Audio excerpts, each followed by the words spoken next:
Mən Osman İskəndərov, Tayımın tarix üzrə təlimçi müəllimi. Bugün sizlər üçün qəbul tipli testlərin izahatını verəcəm. Birbaşa keçirəm testlərin izahatına. Baxaq, sxem testidir. Birinci Qarabağ müharibəsi, aprel döyüşləri, Tovuz döyüşləri, ikinci Qarabağ müharibəsi verilib. Ermənilərin uzun illər ərzində möhkəmləndikləri istehkam xəttinin ilk dəfə keçirilməsi, çoxlarımız elə bilir ki, bu ilk dəfə keçirilməsi ikinci Qarabağ, yəni Vətən müharibəsi dövrünə təsadüf edir. Yox, bu əslində 2016-cı il aprel döyüşlərində belə bir şey var. Biz bunu Ohanyan səddi adlandırırıq. Azərbaycan ordusu buranın ilk dəfə keçmişdi. Ona görə biri veririk aprel döyüşlərinə. Sonra sülh müqaviləsinin imzalanması ilə başa çatması, hörmətli müdavinlər, bir şeyi yadda saxlamaq lazımdır ki, nə birinci Qarabağ müharibəsi, nə də ikinci Qarabağ müharibəsində sülh müqaviləsi imzalanmayıb. Birinci Qarabağ müharibəsi protokolla bitib, ikinci Qarabağ müharibəsi isə üç tərəfli bəyanat əsasında müvəqqəti olaraq dayandırılıb. Yəni hal-hazırda sülh müqaviləsindən söhbət gedə bilməz. Ona görə ikinin üzərində xətt çəkirik. Ağdərənin işğaldan azad edilməsi, Ağdərənin işğaldan azad edilməsi birinci Qarabağ müharibəsində var. Ona görə bu qoyulub, üçü yazırıq bura. Amma Ağdərənin işğaldan azad edilməsi müasir dövrdə də var. Amma ikinci Qarabağ yox, antiterror əməliyyatları zamanı Ağdərə işğaldan azad edilib. Ona görə üçü yalnız götürürük birinci Qarabağ müharibəsinə. Düşmənin strateji əhəmiyyətli neft və qaz kəmərlərinin hədəf seçməsi bu Tovuz döyüşlərinə aiddir. Ona görə 4-ü götürürük Tovuz döyüşlərinə, yazırıq bura 4.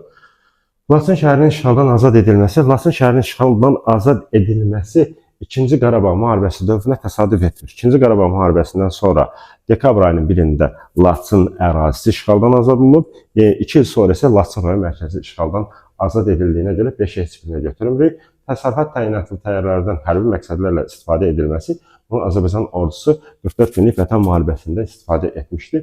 Ona görə də D variantına da götürürük, 6-nı götürmüş oluruq. Deməli, A-ya 3, B-yə 1, C-yə 4, D-yə isə 6 olduğuna görə cavabımız olur A variantı. Növbəti test tapşırıq xəritədə qırmızı ilə göstərilmiş ərazi haqqında verilmiş məlumatlardan biri səhvdir. Söhbət Laçın rayon ərazisindən gedir. Gəlin, baxaq görək bizdən nə soruşur. İşğaldan azad edilmiş ərazilərdə istifadəyə verilmiş ilk infrastruktur layihə bu ərazidə yerləşdirilir. Bəli, Güləbüddəki su elektrik stansiyasından gedir söhbət. Bizə verilmiş məlumatlardan biri səhvdir tapmalıyıq. Səhv. Və A düzü olduğuna görə götürə bilmərik. Bu bölgənin Şərqi Zəngəzur iqtisadi rayonuna daxil olması, bəli, Kəlbəcərdir, Laçındır, deməli, Qubadlı, Zəngilanla Şərqi Zəngəzura daxil olduğuna görə B variantını götürə bilmərik. İlk köç karvanı 2023-cü ilin may ayının 28-də, bəli, bu da ona aiddir, yəni Laçın rayonuna aid düz verilib. 44 günlük Vətən müharibəsindən sonra işğaldan azad edilmiş ilk şəhər mərkəzi olmuşdur. Xeyr, bu yanlışdır. Niyə yanlışdır? Belə cavabımız da bu olasıdır. Çünki 44 günlük Vətən müharibəsindən sonra ilk rayon mərkəzi kimi və yaxud da şəhər kimi işğaldan azad olunan ərazilər Ağdam və Kəlbəcər rayon mərkəzlərinin işğaldan azad edilməsi, Laçın rayon mərkəzi isə hətta dekabrın 1-də yox, 2 il sonra işğaldan azad edilmişdi. Hansı ki, alternativ yol çəkildikdən sonra 44 günlük Vətən müharibəsi dövründə bəzi ərazilər işğaldan azad edilmişdi. Bəli, Laçın-Şuşa yolunun tutulması nəticəsində Laçın rayonunun cənub kəndləri işğaldan azad edilmişdi. Ona görə cavabımız olur burada D variantı. Növbəti test tapşırığında deyir, uyğunluğu müəyyən edin. Verib Əbülfəz Elçibəy, sonra verib Heydər Əliyev, bir də İlham Əliyev. Deməli, burada bir deyək ki, hər iki prezidentə aid olan xüsusiyyətləri seçməliyik, bir də ümumi xüsusiyyətləri seçməliyik. Baxırıq bura, beynəlxalq təşkilatlara üz qəbul olunması həm Əbülfəz Elçibəy, həm Heydər Əliyev, həm də İlham Əliyevin dövründə var deyə A variantını 4-ə salırıq, yəni oxşar cəhət kimi vermiş oluruq. Daşaltı əməliyyatının həyata keçirilməsi İlham Əliyevin prezidentliyi dövründə düşür. Daşaltı əməliyyatı, bir də var uğursuz daşaltı əməliyyatı. Uğursuz daşaltı əməliyyatı Əbülfəz Elçibəyin hakimiyyəti altına düşmədiyinə görə B variantını götürə bilmərik. Mərkəzi hakimiyyətə qarşı qiyamların baş verməsi, deməli, Əbülfəz Elçibəyə qarşı da, deməli, Sürət Hüseynovun rəhbərliyi altında qiyamların baş verməsi var. Heydər Əliyevin hakimiyyəti dövründə də mərkəzi hakimiyyətə qarşı qiyamlar baş verdiyinə görə biz Heydər Əliyevlə, deməli, Əbülfəz Elçibəyin oxşar cəhət kimi C variantını götürəcəyik. Konstitusiya əlavə və dəyişikliklərin edilməsi, Konstitusiya əlavə və dəyişikliklərin edilməsi 2002-ci il düşür Heydər Əliyevin dövrünə, 2009-cu ildə isə İlham Əliyevin dövrünə düşdüyünə görə D variantını götürmüş oluruq. D variantını götürmüş oluruq. İlham Əliyevlə Heydər Əliyev, yəni C-yə də D variantı götürmüş oluruq. Ağdərənin azad edilməsi, deməli, Elçi bəyin dövründə Ağdərənin azad edilməsi var. Antiterror hərbi əməliyyatları zamanı isə İlham Əliyevin dövründə Ağdərənin azad edilməsi olduğuna görə Y variantını da bura götürmüş oluruq. Deməli, bizim cavabımız olur 1-ə C, 2-yə Y, 1-ə C, 2-yə Y, 3-ə D, 4-ə isə A olduğuna görə cavabımız elə olur, A variantı olmuş olur. Növbəti test tapşırığına keçək. AXC dövründə xəritə və cədvələ əsasən düzgün cavabları müəyyən edin. Gəlin baxaq. Deməli, 1 Bakıdır. Deməli, 5 Tərtərdir. 2 yazaq da bura Bakı. Bura olur deməli Tərtər. Bura olur Gəncə. Bura olur Qazax. Bura olur Naxçıvan. Deməli, general qubernatorluğun fəaliyyət göstərməsi deyirsə, deməli, bizim çoxumuzun səhv saldığımız məsələ ondan ibarətdir ki, biz general qubernatorluq deyəndə yalnız düşünürük bir Qarabağ ərazisində var, bir də Naxçıvan ərazisində var. Əslində general qubernatorluq Bakı ərazisində də var. Sadəcə bu AXC-nin tədbiri deyil, ingilislər tərəfindən yaradılmış bir general qubernatorluq olduğuna görə 1-3 cavabımız düz olur. Deməli, 1 hələ ki düz olur. 4-5-ə baxırıq, separatçı erməni qüvvələrinin hücumdan məruz qalmaları. 4-5-ə baxmış olsaq, 5 əgər biz baxmış olsaq, AXC dövründə aprel istilası ərəfəsində, deməli, Tərtər ərazisində separatçı erməni dəstələri bölgəyə hücum etmişdilər. Həmin dövrdə Qazax ərazisinə də hücum etmişlər. Amma burada bir fərqli nüans ondan ibarətdir ki, Qazax ərazisinə separatçı erməni dəstələri yox, Daşnak erməni hökumətinin hücumları olmuşdu. Ona görə 4 və 5 yanlış olmuş olur. 2-5-ə baxırıq, Vətən müharibəsi dövründə mülki yaşayış məntəqələrinin vurulması. Deməli, burada 2-5, yəni Tərtər və Gəncə Vətən müharibəsi dövründə mülki yaşayış məntəqələri vurulub. Amma testin şərtinə baxmış olsaq, bizə AXC dövründə dediyinə görə, yəni bu yanlış olmuş olur. Diqqətli olmaq lazımdır bu tipli testlərdə. 1-2-yə baxırıq, qanunverici orqan funksiyası daşıyan hökumətin fəaliyyət göstərməsi Gəncədə olubdur. 2-ci hökumət kabineti bir müddət də Bakıda olduğuna görə, qanunverici funksiya daşıdığına görə 4-ü götürmüş oluruq.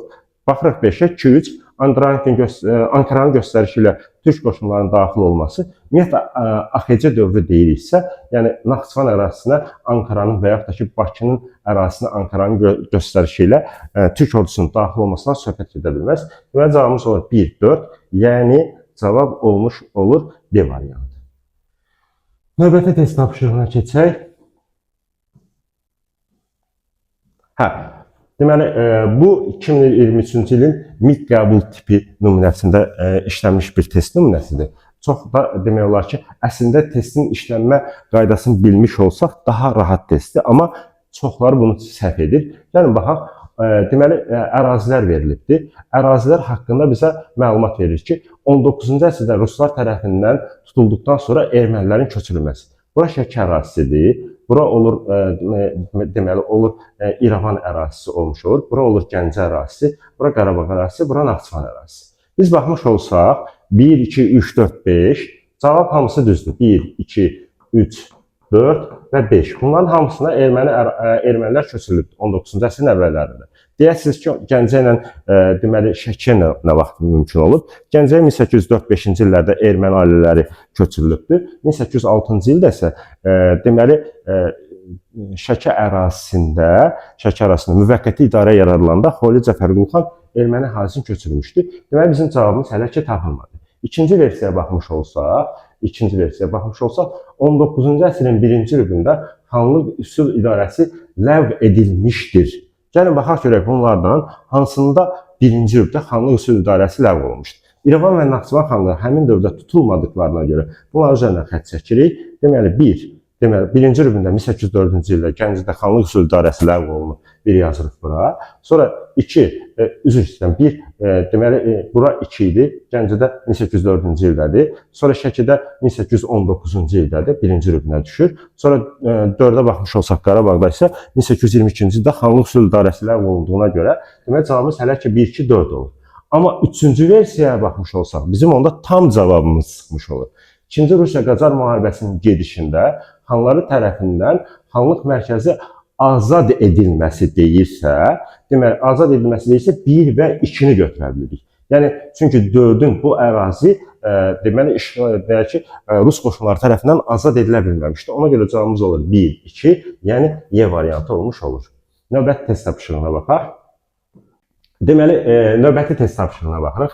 Növbəti test tapşırığında verilir ki, verilənlərdən neçəsi Nadir xan Əfşar ilə Qızıl Arslan arasında oxşar cəhət hesab edilə bilməz. Şamaxı şəhərinin ələ keçirilməsi. Oxşar cəhət hesab edilə bilməz. Şamaxının ələ keçirilməsi 1734-cü ildə Nadir xan ələ keçiribdir.